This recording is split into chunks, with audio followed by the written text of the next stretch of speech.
Cap Me Up, la R&D au service de la compétitivité des PME, on en parle ici même à la tribune de Mides TV avec vous-même, Hélène de Terme, bonjour. Bonjour. Vous êtes donc Hélène de Terme, chef de projet innovation au sein du CETIM. Parlez-nous un petit peu de ce programme Cap Me Up. Alors Cap Me Up, la première difficulté, c'est de le prononcer correctement. Pourtant, cet acronyme a tout son sens. Il signifie Carnot, PME, Up, parce que c'est bien ça l'objectif de ce programme investissement d'avenir. Une alliance d'Institut Carnot pour mieux servir les PME et les aider à gagner en compétitivité. Alors ce programme se déploie sur déjà 3 sites majeurs, à Senlis, à Saint-Étienne, à Nantes, mais avec des relais dans toute la France, je crois. Un mot sur justement Carnot, qu'est-ce que ça signifie pour les PME? Peut-être que tout le monde ne connaît pas le programme, en quelques mots. Alors, les acteurs de ce programme sont des instituts Carnot. Les instituts Carnot, ce sont ces entités qui ont été labellisées par l'État, il y en a 34 aujourd'hui, qui sont capables de transformer la R&D vers l'industrie. Donc c'est vraiment l'idée de transfert industriel du de la lien, recherche. finalement, la Exactement. recherche vers les PME qui sont souvent très timides, les PME, les PMI. Les PME, pas seulement. Même les Carnot, ETI aussi. Les instituts Carnot doivent toucher tout type d'entreprise.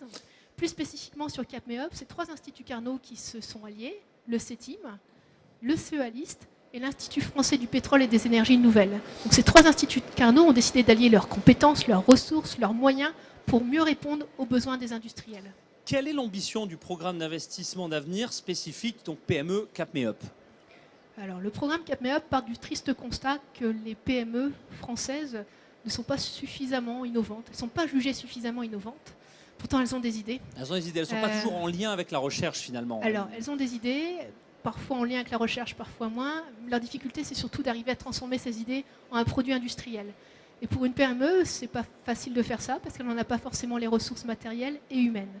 Et l'idée du projet Cap Me Up, c'est justement d'aider ces entreprises en mettant ces ressources à disposition par le biais d'une alliance d'Institut Carnot.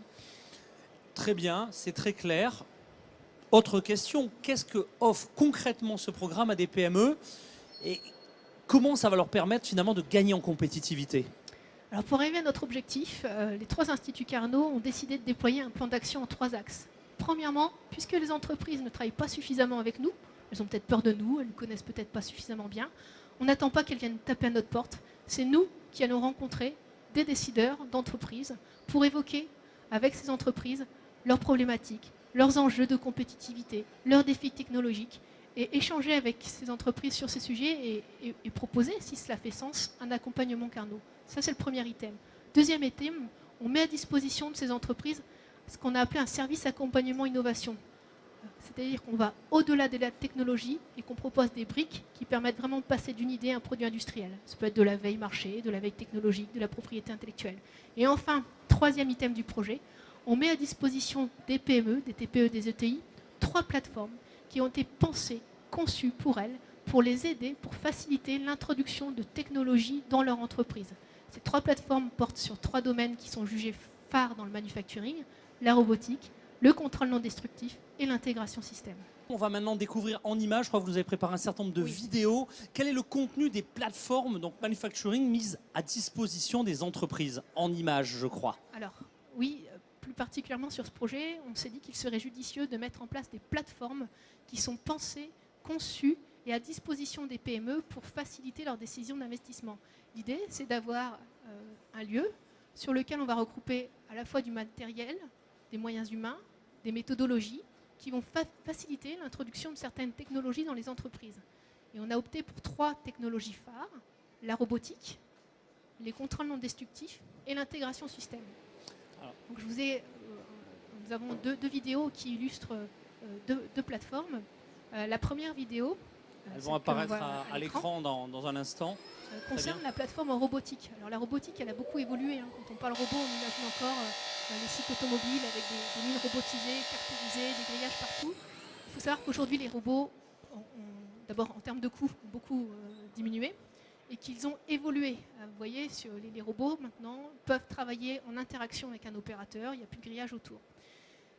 Mais c'est bien joli de dire ça à un patron d'entreprise. Ce qu'il a envie, c'est de le voir, ce robot, et surtout de faire des essais pour voir si ça fonctionne sur ses pièces. Donc, sur notre plateforme robotique, nous avons acquis un certain nombre de robots qui présentent différentes solutions technologiques. Vous en voyez un à l'écran. C'est un robot c'est une cellule robotisée de parachèvement qui est extrêmement flexible puisqu'elle permet de faire des opérations de parachèvement sur plein de géométries de pièces possibles, avec une configuration multiple. On peut soit porter la pièce jusqu'aux outils, soit les outils viennent à la pièce. Donc ça, c'est un des robots qu'on a sur notre plateforme qui est mis à disposition des industriels. Mais nous avons également d'autres types de robots, notamment des cobots. Ce sont ces robots qui travaillent en interaction directe avec l'homme. Quand je dis cobot, on pense aussi un peu exosquelette, ça fait un peu Terminator. En tout cas, c'est une réalité aujourd'hui industrielle. Une autre plateforme, c'est l'autre Alors, on va la vidéo, découvrir également en images, donc toujours des projets opérationnels. C'est ça, concerne le contrôle non destructif. Donc là, il s'agit bien de contrôler la qualité de pièces sans les détruire. Pour ce faire, aujourd'hui, il y a beaucoup de nouvelles technologies qui nous viennent du médical. Quand je vous dis scanner, IRM, ça vous parle? Oui, très bien, totalement d'ailleurs. Sachez qu'on peut faire la même chose sur des pièces mécaniciennes et que parfois, faire ces CND-là sont moins coûteux que les contrôles que l'on faisait auparavant, beaucoup plus propres et plus précis. Et vous voyez là à l'écran un cas très concret où, grâce à de nouvelles technologies de contrôle non destructif, on peut carrément remonter jusqu'à la qualité métallurgique des pièces qu'on produit. Donc là, on voit sur la vidéo deux structures métallurgiques différentes. Et par le biais juste d'un petit capteur et de technologies qu'on a mis au point sur cette plateforme, eh bien, on va pouvoir voir si la métallurgie de la pièce est la bonne. Donc on voit effectivement deux exemples extrêmement concrets, des exemples concrets d'opérationnalité des plateformes auprès des PME. Il y en aurait de très nombreux. Est-ce que vous en avez d'autres? Je peux vous en donner deux très concrets. Il y a un exemple qui est arrivé fin septembre, juste à la rentrée, là, après les vacances, une entreprise, une petite ETI qui nous appelle en disant catastrophe, il y a deux lots de pièces qui viennent de se renverser dans mon atelier, elles se sont mélangées. Elles ont exactement la même géométrie, mais en termes métallurgiques, ce n'est pas la même chose. Elles n'avaient pas eu le même traitement thermique. Je dois les livrer à la fin de la semaine. Comment je fais pour les trier? Et 24 heures après ce coup de fil, il est venu sur la plateforme CND du projet avec ces pièces. Ensemble, on a mis au point une méthode de tri basée sur nos technologies de contrôle non destructif. On a formé ces opérateurs et en 48 heures, ces milliers de pièces étaient triées, il a pu les livrer. Donc ça, c'est un premier exemple. C'est un exemple formidable, ouais. Un autre exemple? Deuxième exemple, sur la robotique. Donc là, une toute petite PME, une grosse dizaine de personnes, qui travaillent plutôt pour la distribution et qui a eu une idée en se disant moi, je sens qu'il y a un marché à prendre. Si j'arrive à développer un robot de picking, et là, j'ai un marché colossal devant moi, mais il n'y a pas de produit existant. Comment faire? Via le programme CapMeUp, on a mis à disposition des experts du CETIM, du CEA, qui ont travaillé le projet avec cette entreprise et qui sont en train de développer avec lui un démonstrateur, un robot qui est vraiment dédié à son application et qui va lui permettre de gagner énormément de marché. Aujourd'hui, est-ce qu'il y a une timidité finalement de la part des PMI, des PME, des ETI, sont les petites? On se dit c'est pas pour moi les programmes de recherche, je tape à la porte, on va me dire mais attendez, comment ça se passe très concrètement en conclusion de cet entretien? Je suis une PME, allez ça y est, oui, je me réveille le matin, patron en disant tiens ce serait bien si j'ai telle idée, peut-être que la techno permet de. On vient vous voir, point d'entrée, très concrètement, comment ça se passe? Très concrètement, un patron de PME, il peut avoir une idée, mais tout de suite il va se dire est-ce que ça va me rapporter? Souvent la première question elle est économique. Donc s'il fait appel à nous, c'est très facile, hein, on a un site internet qui permet d'enclencher la démarche. La première chose qu'on va faire, c'est envoyer des experts du domaine qui va bien pour discuter avec l'équipe projet de l'entreprise, donc qualifier son besoin. Avec des petits outils qu'on a développés, on arrive assez rapidement à voir si l'ordre de grandeur de l'investissement nécessaire pour l'entreprise. Et à l'issue de cet entretien, on prend un petit peu de temps, on a une vision complètement neutre et objective. On va terminer l'entretien en disant écoutez, votre projet, économiquement, techniquement, il n'est peut-être pas intéressant, mais par contre, s'il est, on vous propose un accompagnement qu'on va pouvoir chiffrer rapidement.